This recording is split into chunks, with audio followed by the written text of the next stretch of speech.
shit.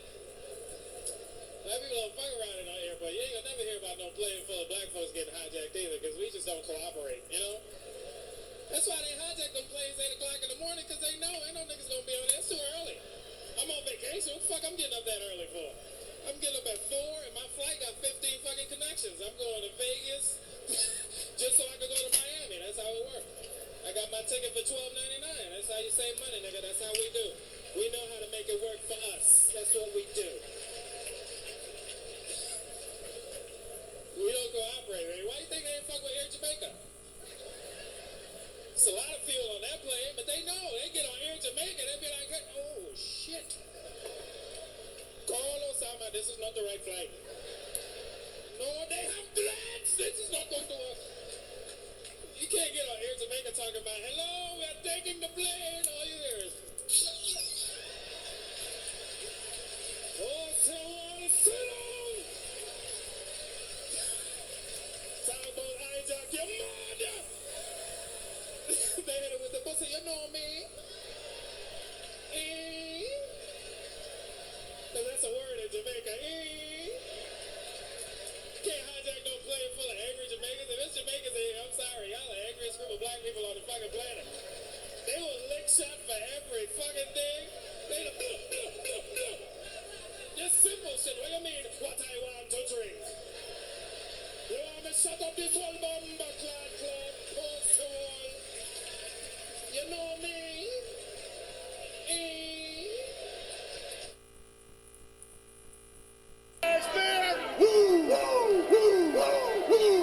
I dressed myself in $100 pleated slacks. Who made this coat? Hugo Boss, Armani? You set it up, broke?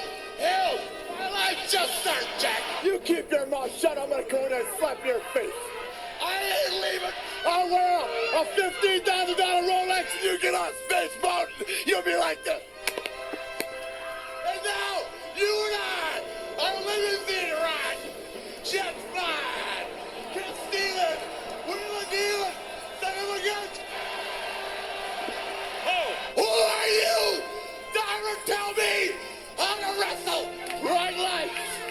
Big cities. I am Ric Flair, the President of the United States, that kissed all the girls in the neighborhood and made them pie.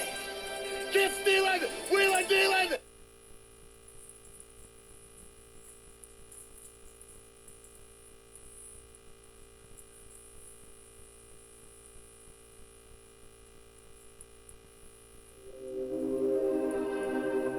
Hello, and welcome to History Pod. On the 29th of November 1781, the crew of the slave ship Zong threw the first of at least 132 African slaves overboard in a massacre intended to allow them to cash in their insurance policy. Zong was originally a Dutch slave ship that had been captured by a British gunship in February 1781. Having been sold to a syndicate of Liverpool merchants, it departed from Accra in modern-day Ghana on the 18th of August. 442 slaves were on board the ship at this point, more than twice the number that it was capable of safely transporting. The third week of November, drinkable water was running low, but this was not identified until after a navigational error led to the ship sailing 300 miles past its destination of Jamaica.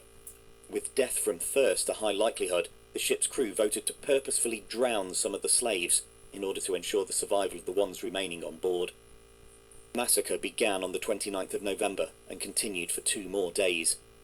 To deaths from disease and malnutrition, in addition to the willful mass murder, the ship arrived at Jamaica with only 208 of its original 442 enslaved people on board. The ship's insurers refused to pay out for the deaths of the slaves, but the ensuing court cases found that the killing of slaves was legal in some situations. In the case of Zong, however, the court ruled that the crew of the ship were at fault and found in the insurers' favour. Massacre and subsequent legal rulings had little immediate impact.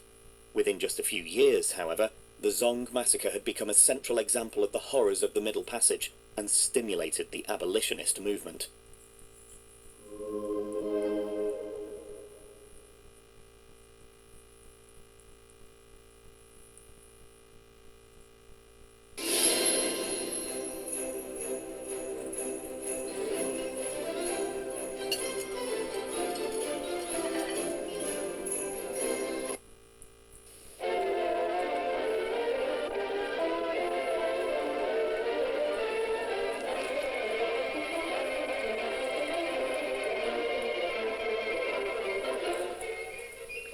Alexander Bustamante, national hero.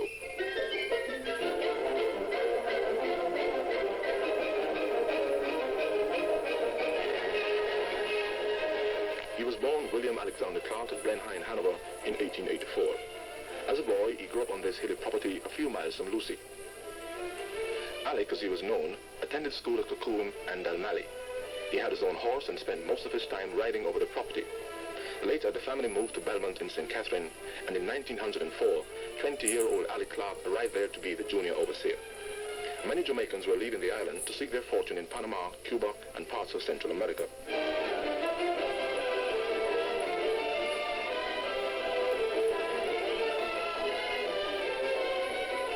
Alec Clark left for Cuba and later went to Panama, where he served as a traffic inspector. Over the years, young Clark would return to Jamaica at intervals until finally, in 1934, he returned home for good, after having worked in New York for some 10 years. He assumed the name Bustamante and became known for his letters published in the local press. Jamaica of 1934 was still the plantation society. Sugar was the economic mainstay, the estates being British-owned and managed. The middle classes were criticizing the Crown Colony government and the colonial administration, and there was talk of constitutional reform. There was general unrest. Sugar workers, longshoremen, railway workers, all were seeking better wages and working conditions. Labor unrest took the form of strikes. At Frome Sugar Factory in Westmoreland, 6 persons were killed when police intervened to stop rioting workers. Pandemonium ensued. Sugar fields were burnt.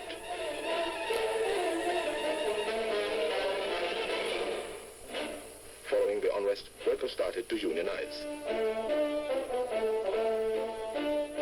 Alexander Bustamante emerged as champion of the masses. He urged that every employer hire 1 extra person. But strikes continued island-wide. Banana workers in Orocabessa, wharf workers in Falmouth. Bustamante began to travel to the country parts and organize the workers. He appeared on platforms making fiery speeches. He had been the subject of attack, he said, because he was on the side of the working man. The workers needed to be heard, and they elected Bustamante as their leader. He would walk the streets of the country towns, a tall, gaunt figure with flashing eyes and unruly hair. A flamboyant man, he captured the imagination of the people. On May 23, 1938, Bustamante, along with his aide, St. William Grant, addressed several thousands on Harbour Street. In Victoria Park, Bustamante climbed Queen Victoria's statue to address some 8,000 workers. The police, aided by British troops, dispersed the crowd. The following day, May 24th, both Bustamante and St. William Grant were arrested while on their way to the mayor's parlor to plead the cause for Kingston firemen.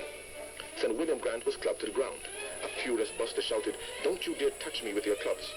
Norman Manley, a brilliant young lawyer and who was Buster's cousin, became mediator. 4 days later, Buster and Grant were released. That night, he addressed some 15,000 workers on the waterfront. He thanked his friends for their support. "I did not expect such an enormous amount of loyalty," he said. That afternoon, Bustamante, Grant, and Manley had met with the conciliation board, and a settlement reached. "I've been out of jail only a few hours, but I've got everything for you." Tumultuous cheering followed this remark. When he left the waterfront, the crowd followed him, their feet echoing on the wooden planks of the wharf. Soon after, Jamaica was filled with a new song. "We will follow Bustamante, we will follow Bustamante till we die." The BITU was registered in 1939. "The voice of labor must be heard through me," Bustamante stated in a letter to the press. At this time, there were several unions. They were united under one effective single union as the Bustamante Industrial Trade Union. He called for a minimum wage, legislation to regulate the employment of girls under 18, protection for workers using dangerous machinery, and workman's compensation law. Out of the BITU, the GLP was born. A new constitution was enacted in November 1944. Crown Colony period ended, and Jamaica was on its way to self-government. In the first election under universal adult suffrage, the GLP won 25 seats out of a total of 32, defeating the PNP, now led by Norman Manley. The new constitution was considered as being the most advanced in the West Indies. However, it lacked certain constitutional powers, and in June 1953, important changes were made. Bustamante was appointed chief minister, with 7 other ministers forming an executive council with greater responsibility for management of affairs. The Jamaica Labour Party had been the government for 10 years. In the election of 1955, it was the turn of the PNP, under the leadership of Norman Manley, to lead the affairs of the country. The PNP remained in office for 2 terms.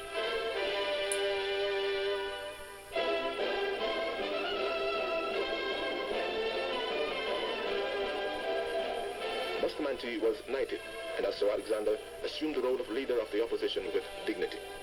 During this time, the proposed federation of the West Indies came about with Sir Alexander and the GLP firmly opposed. In 1962, the GLP were once again successful at the polls, largely because of a referendum in which the Jamaican people voted to stay out of the West Indies Federation.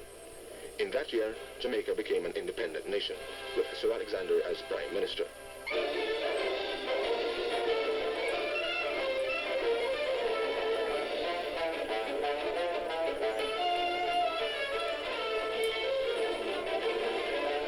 In September of that year, Sir Alexander married Miss Gladys Longbridge, his devoted secretary and confidant since 1938. Sir Alexander had entered public life in his 50s. He was a total political being who had given himself without question to fight for the masses. They had accepted him in 1938 as a Moses come to lead his people to the promised land. He was a man of vigor, zest, and style. In 1967, his health began to suffer, and he retired from active politics.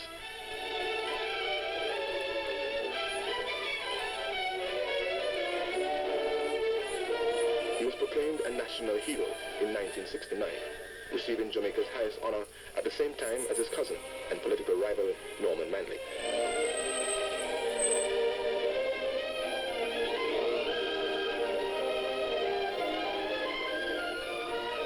Today, Sir Alexander is Jamaica's only living national hero. He had a special quality which distinguished him from ordinary men. A man of charisma, who was concerned about his fellow man. A man who cared.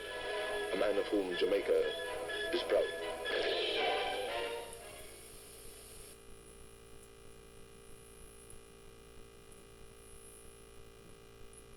Google Pixel 9 Pro. Oh, hi, Gemini. Trade in your old phone. What's going on, family?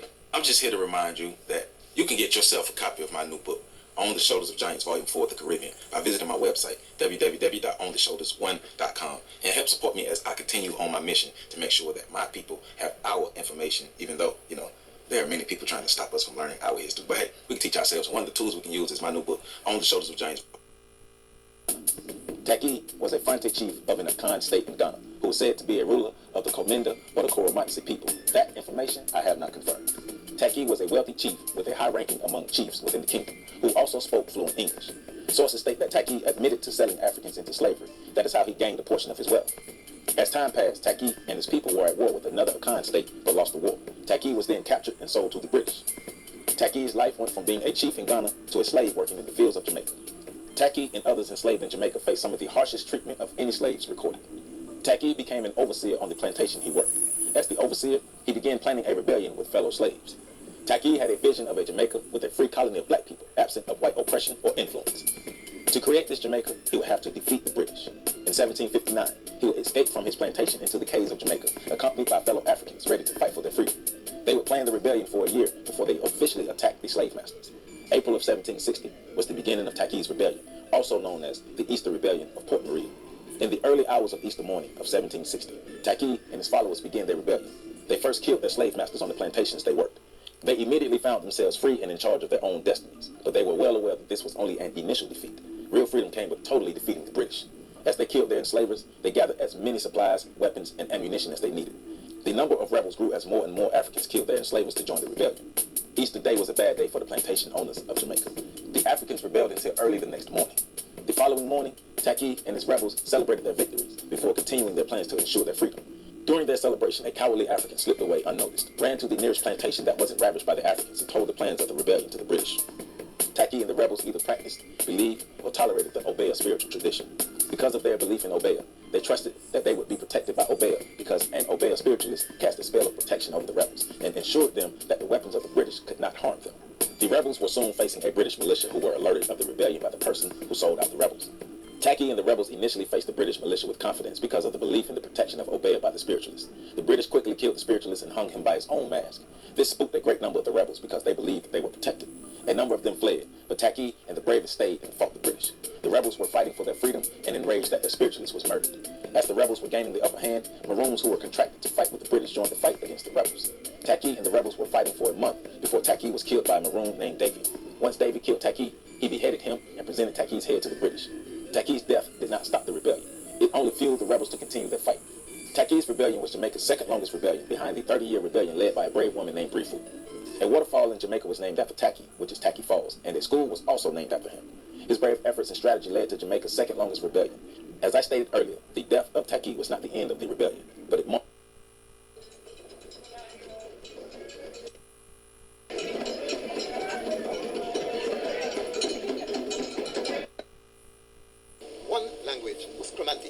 clearly related to the Akan language cluster spoken in modern-day Ghana. This language was used by the Maroons to communicate with their African-born ancestors. The other language was Maroon Spirit language, as Bill B called it, or as the people called it, old-time patois. That language they used to communicate with their Jamaican-born ancestors. My question was this for real? No linguist before or since has ever recorded in Jamaica a language like Maroon Spirit language. It's so different from regular Jamaican Creole and so similar to the Creole languages of Suriname that one couldn't help but ask the question, did Bill B make this thing up? So, with the permission of the Maroon Council in Moortown, we headed into the John Doe Mountains of Portland to investigate this language. Mr. Isaac Bernard, one of the older heads still alive, opened the window through which we could hear and see how the older heads talk. The rain had fallen the night before and most of the day. It had stopped falling just around 4 p.m. when the Colonel, along with some other Maroon guides, took us on the 1.5-hour trek to Comfort Castle, where Mr. Isaac Bernard lived. Grande Coto Grande, the Maroon name for the Rio Grande River, and all its tributaries were in full swing. There was water everywhere, shooting out of every crevice in the hilly terrain. Maybe that was a good sign, since we had gone to research the language of Mr. Bernard's ancestors, Bamanti. We had traveled with the rum necessary to keep the ancestors happy, and nature was giving us the other means of doing so, the water.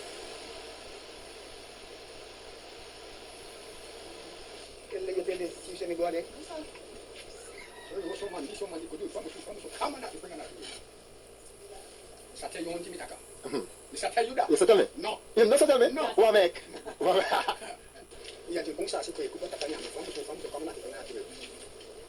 Mr. Bernard and the culture he represents is not just skilled in communication, it also places a high value on science. Mr. Taka everything to Roni. Yeah, you know Taka everything. Uh-huh. Chamu chamu. Uh-huh. That term was often translated to us as park some, leave some, which means that some things are better left unspoken. Anyway, they like to see what going. When you know come up here, you don't miss nobody. Where? Yes, sir? No. But well, you see enough people? Enough so much, plenty so much. Small work away you come and Small walk away with. say do. And don't know so enough for small boys along with you.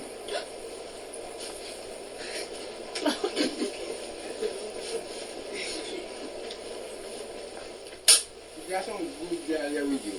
I mean, like them.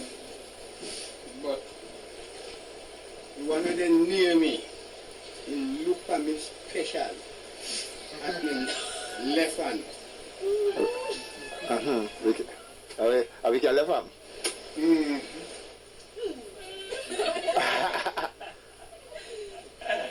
You love him?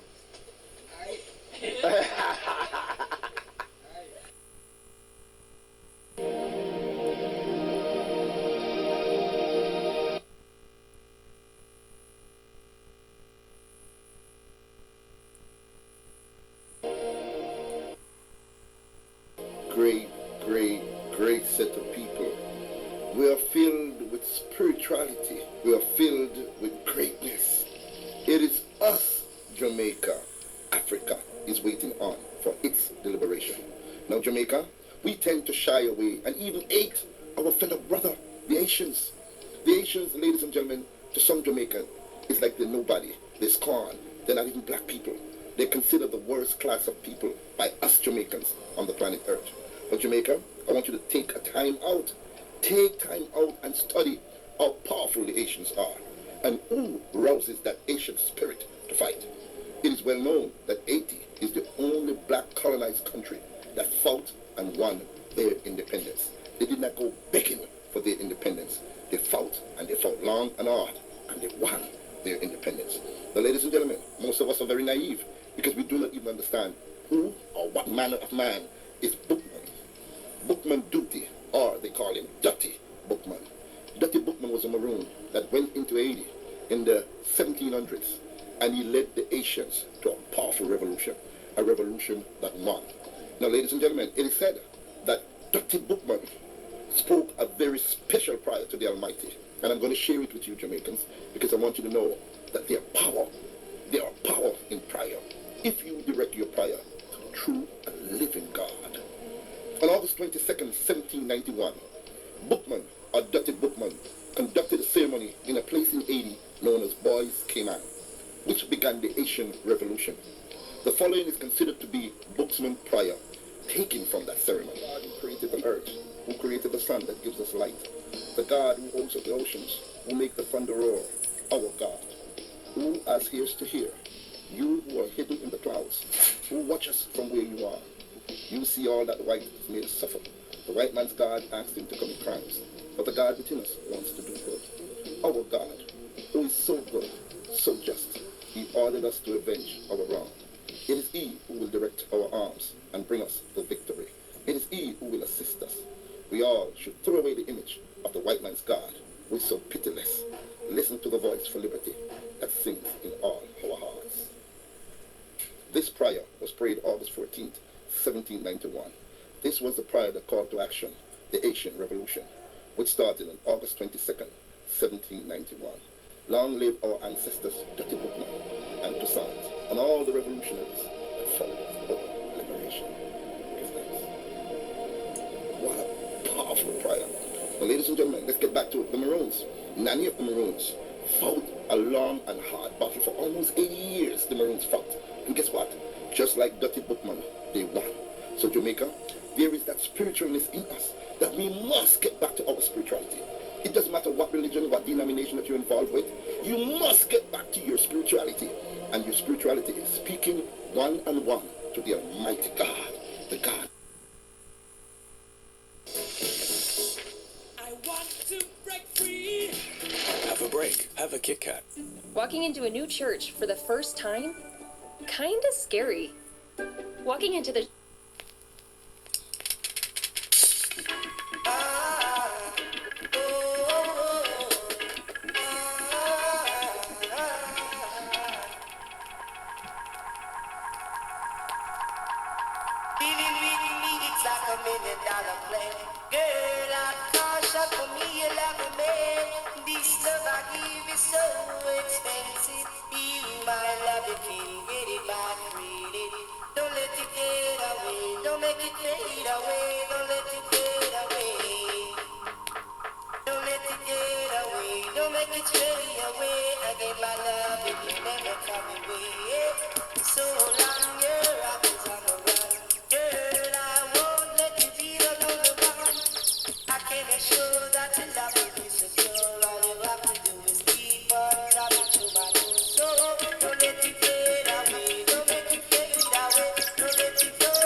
a shack, in a hut.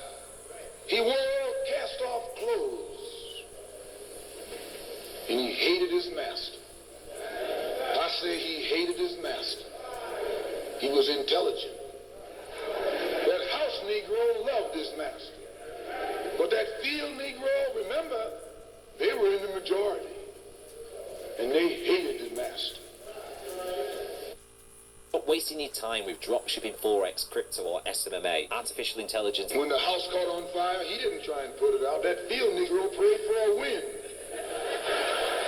for a breeze. When the master got sick, the field Negro prayed that he died. If someone come to the field Negro and said, let's separate, let's run, he didn't say, where are we going? He said, any place is better than here.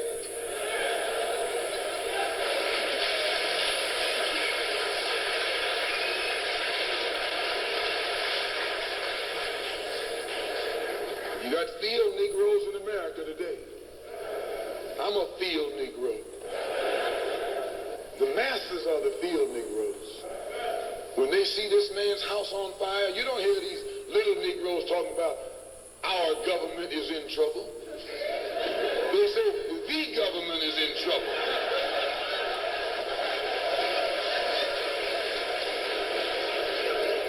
Imagine a Negro, our government. I even heard one say, our astronauts. They won't even let him near the plant. And our astronauts, our Navy, that's a Negro that's out of his mind. That's a Negro that's out of his mind. Just as the slave master in that day used Tom, the house Negro,